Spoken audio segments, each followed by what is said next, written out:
अस्सलाम वालेकुम रहमतुल्लाहि वबरकातुहू, आदाब, नमस्ते, सत श्री अकाल। दोस्तों, मैं फ़हद मखसूसी।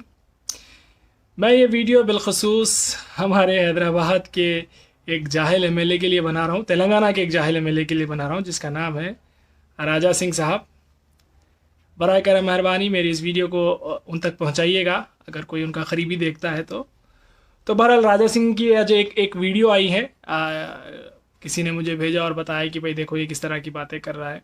और जब भी कोई यानी जो क्या कहते हैं आपके इस तरह के इश्यूज़ के ऊपर बात करता है तो उनको थोड़ी सी नॉलेज देने के लिए मैं वीडियो बनाना ज़रूरी समझता हूँ, ख़ास करके जब वो जियो पॉलिटिकल इशू के ऊपर बात करते हैं, सोशियो इकनॉमिक इशू के ऊपर बात करते हैं, तो उसके ऊपर बात करना थोड़ा ज़रूरी हो जाता है। क्योंकि राजा सिंह साहब जो है ना, ये बता रहे थे कि इंटरनेशनल कंपनीज़ जो है वो अपने ब्रांड्स के ऊपर हलाल लिखती हैं और लिख के जो है ना वो पैसा फिर वो आतंकवादियों को जाता है, जो कि फिर हमारे लोगों को मारने में सपोर्ट करते हैं। ये वो बला बत्तर। बहरहाल जाहिल आदमी है, इन्फॉर्मेशन तो कुछ है नहीं, हिस्ट्री के बारे में कुछ मालूम नहीं, सोशल के बारे में, सोशियो इकनॉमिक इश्यूज़ के बारे में कुछ मालूम नहीं, जो मुँह को आया बोल दिए। काम एमएलए का है कि अपने कॉन्स्टिट्यूंसी में जब इलेक्ट होके आए हैं तो वहाँ के हिंदू मुस्लिम तमाम मजहबों को मानने वालों के अपलिफ्टमेंट के लिए काम करें, लेकिन वो काम तो होता नहीं अपने से। अपन पॉइंटिंग करेंगे तो बहरहाल चलिए, अगर आप पॉइंट करना ही चाह रहे हैं तो सबसे पहले राजा सिंह से ये पूछना चाहता हूँ कि सेंटर में किस गधे की, किस जोकर की सरकार है जो आपको एक वीडियो के माध्यम से अपनी बात को सरकार तक पहुँचाने की ज़रूरत पड़ रही है, ये कहते हुए कि ये इंटरनेशनल कंपनीज हलाल जो ट्रेडमार्क डालती हैं उसके ऊपर जो है ना आप लोगों से मांग कर रहे हैं कि भाई ना खरीदे, क्योंकि ये खरीदने के बाद जो पैसा उनको जाता है वो आतंकवादियों को फंड करने में इस्तेमाल करते हैं। सबसे पहले आप सबूत बताइए किस बिना पे ये बोल रहे हैं। अगर कोई सही हमारे पास निकल गया बैरिस्टर, वो दलाली करने वाला बैरिस्टर नहीं बोल रहा हूँ मैं, अगर सही बैरिस्टर अगर कोई निकल गया ऐसा डिफेमेशन मुंह पे मारेगा कि तुम जो है ना तुम्हारे आने वाले 7 नस्लें जो है ना पैसे भरते भरते रह जाएंगी, तो किस बुनियाद पे बोल रहे हैं बाबा आप कि भाई ये पैसा आतंकवादियों को जाता है। दूसरी चीज़, अगर आपको वाकई में कोई प्रॉब्लम है इंटरनेशनल कंपनीज से कि उनके हलाल इंडिया लिखे जाने पे, तो बोलो ना सरकार को। सरकार किसकी है, कौन घरा चला रहा है सरकार? बोलो उनको कि भाई ये कंपनीज को बंद करें, अगर वो हलाल गोश्त बेचते हैं, हलाल चीज़ें बेचते हैं तो बंद करें उन्हें। सरकार तो आप ही की है ना सरकार, तो आप वो भी नहीं कर सकते। और रही बात दूसरी, इंटरनेशनल कंपनीज, मैं खुद भी हक में हूँ कि इंटरनेशनल कंपनीज से ज़्यादा हमें हमारी लोकल हिंदुस्तान की कंपनीज को बढ़ावा देना चाहिए। लेकिन हमारा एक बैठा हुआ है चौकीदार जो सेंटर में बैठा हुआ है, क्योंकि देश की सारी कंपनीज को, चाहे बीएसएनएल हो जाए, एमटीएनएल हो जाए, बहरहाल रेलवे हो जाए, एयरपोर्ट्स हो जाए, तमाम हमारी नेशनल कंपनीज को जो नेहरू जी ने और यानी कांग्रेस के दौर में जितनी भी बनी थी वो सारे कंपनीज को तो ये बेचने बैठा हुआ है।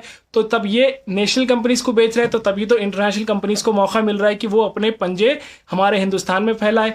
क्योंकि नेशनल कंपनीज बिक रही हैं तो एम्प्लॉयमेंट खत्म हो रहा है, तो एम्प्लॉयमेंट खत्म हो रहा है तो फिर नई इंटरनेशनल कंपनीज का एम्प्लॉयमेंट बढ़ रहा है। तो कम से कम इंटरनेशनल कंपनीज अगर हमारे मुल्क में आ रही हैं तो वो एम्प्लॉयमेंट तो दे रही है। तो थोड़ा दिमाग लगा भाई, ये जो मुँह को आया बोल दिया ऐसा नहीं होता।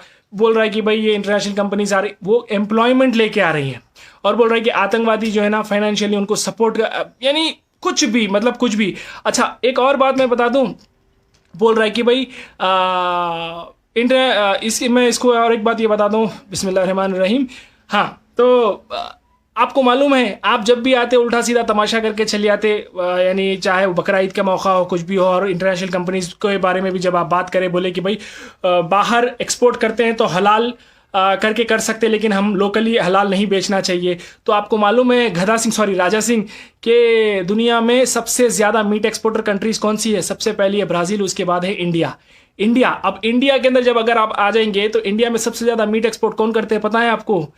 3 टॉप के मैं नाम लूँगा, वो नाम अगर आप सुनेंगे, अगर आप में इतनी सी भी गैरत बाकी है तो आइंदा बार इस तरह के मुद्दों पे होमवर्क करे बगैर बोलना छोड़ दो।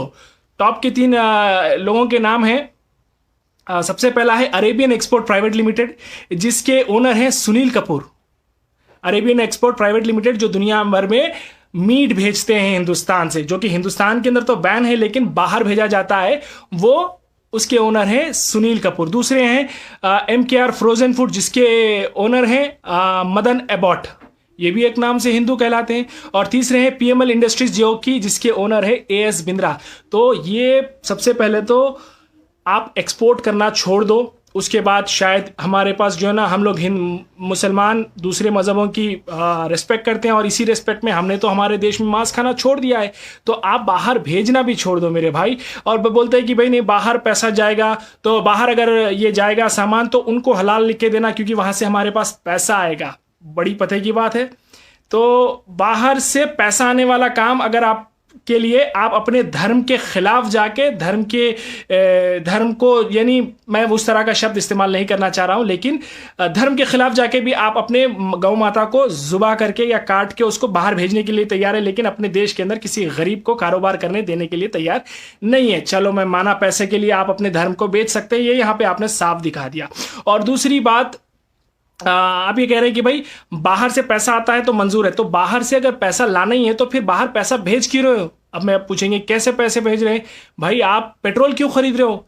ये जितने भी आपने कहा कि भाई ये मुस्लिम कंट्रीज को जो हम देते हैं वहां से पैसा आता है, तो मुस्लिम कंट्रीज को आप इसके अंदर अपने अल्फाजों में साफ साफ बताई थी आतंकवादियों को अगर हम भेजते हैं तो उनके पास से पैसा आता है। आतंकवादियों से पैसा लेना मंजूर है, लेकिन आतंकवादियों को फिर पैसा दे क्यों रहे हो पेट्रोल की सूरत में? जब आप पेट्रोल खरीदते हो तो कितना पैसा जा रहा है और पेट्रोल क्यों खरीद रहे हो? एक दिन अगर तुम पेट्रोल इस्तेमाल करना बंद कर दोगे, यकीन मानो हिंदुस्तान वापस से बैलगाड़ी के ऊपर आ जाएगा।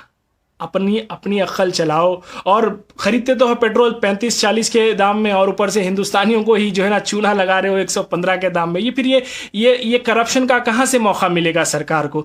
ये लूटमारी का कहाँ से पैसा मौका मिलेगा? अगर बाहर से कोई चीज़ सस्ते दाम में खरीद के अपने ही लोगों को सस्ते में नहीं बेचेगी तो फिर ये पैसा जो 2014 में तकरीबन 60,000 करोड़ जो टैक्स जमा होता था पेट्रोल से, आज 3.5 लाख करोड़ से भी ज़्यादा जमा हो रहा है पर एनम। तो ये मौका कहाँ से मिलेगा सरकार को ये लूट मार मचाने का? तो बताओ मेरे भाई कि आतंकवादियों को आप सपोर्ट कर रहे हो या आपको आतंकवादी सपोर्ट कर रहे हैं? तो बहरहाल मैं अपनी बात खत्म करने से पहले एक बात बता दूं कि आपने कहा कि मुगल से चल लेते आ रहा है, मुगलों ने, बहरहाल मुगलों का भी कुछ आप जिक्र किए, मैं सब बातें नहीं बोलना चाह रहा हूं, लेकिन आपको एक बात बता दो। जो आज आप एक सपना देखते हैं कि हिंदू राष्ट्र बनाना, एक हिंदुस्तान अखंड राष्ट्र बनाना, तो आपको पता होना चाहिए कि अखंड राष्ट्र का निर्माण मुगलों के दौर में ही हो चुका था। क्योंकि जब मुगल हिंदुस्तान की जानिब आए थे तो ये हमारा हिंदुस्तान राजपूतों में, रजवाड़ों में, अलग अलग जो है ना कम्युनिटीज़ में बिखरा हुआ था, एक कोई प्रॉपर स्टेट नहीं था। लेकिन मुगल थे जो हमारे हिंदुस्तान को इन्वेड किए, उनकी कंट्री से बहुत सारा पैसा लेके आए, हिंदुस्तान को सोने की चिड़िया बनाए और फिर हिंदुस्तान को एक अखंड राष्ट्र बनाए जो मुगलों ने बनाया था। आज आप बोलते हो कि अखंड राष्ट्र, अरे और क्या अखंड राष्ट्र बनाना है? और एक दूसरी बात बता दूं कि आप अपने आप को हिंदू बोलते हो, मैं हिंदू सम्राट हूं, मैं हिंदू ये हूं, मैं हिंदू वो हूं। तो मेरे भाई बताओ कि ये हिंदू लफ्ज़ आपको दिया किसने? हिंदू लफ्ज़ भी आता है पर्शिया से, वो भी जो है ना मुसलमान मुल्क से ही आता है। आपको शायद इतना आपको पता नहीं होगा कि जाइए संस्कृत की किताबों में ढूंढ के निकालिए कि कहीं हिंदू निकलता भी है कि नहीं निकलता है, क्योंकि हिंदू लफ्ज़ ही मुसलमानों ने दिया है। मुग़लों के जब इन्वेजन हुआ था तो उन्होंने लेके आए थे। और रही बात, जब आपको इतनी फिक्र है हिंदुओं की, तो एक मैं जो है ना शायद टॉपिक से आपकी रिलेटेड नहीं होगा, लेकिन ये भी मैं बोल के अपनी बात को ख़त्म करता हूँ कि आप हिंदुओं के लिए इतना बोलते हो। गुजरात में हिंदू मंदिर के अंदर कुछ दलित गए थे 2 दिन पहले, या आजकल का ही किस्सा है, दलित गए थे पूजा करने के लिए। तो वहाँ पे ऊंचे धर्म वाले हिंदुओं ने छोटे धर्म वाले हिंदुओं को इतना मारा कि ना उनकी उम्र का लिहाज किया, ना उनके इंसान होने का लिहाज किया, उनको खून में लहू लुहान कर दिया। तो बताओ कि आप जो है ना अपने ही हिंदुओं को बचा नहीं पा रहे हो और फिर कह रहे हो कि भाई इनसे प्रोडक्ट ना खरीदना, इनसे हलाल ना खरीदना। अरे भाई पहले एक्सपोर्ट रोको, पहले अपने हिंदुओं के जो है ना रूट कॉजेस को समझो, उनकी गुर्बत को समझो। उनको अगर हिंदुस्तान में अगर मुसलमानों को तुमको यकीनन अगर क्या कहते हैं उनको शिकस्त देना है या तो फिर उनको यानी क्या कहते हैं उनको पिछड़ा रखना है ना, तो तुम अपने हिंदुओं की अपब्रिंगिंग पे काम कर रहे हो भाई।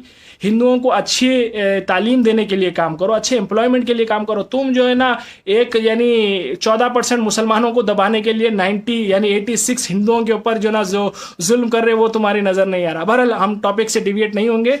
बस मेरा जो मैसेज था मैं पहुंचाना चाह रहा था राजा सिंह साहब को। उम्मीद करता हूं कि मेरा ये मैसेज उन तक पहुंच जाएगा और उन्हें समझ में आएगा कि वो जो अनाप शनाप उल्टी सीधी फालतू बातें कर रहे थे कि भाई हलाल फूड, हलाल का ये नहीं करो, हलाल का वो नहीं करो। सबसे पहले तुम अपने देश में मीट को हलाल करना छोड़ो, बाहर देश को भेजना छोड़ो। Thank you very much. धर्म को बेचना छोड़ो।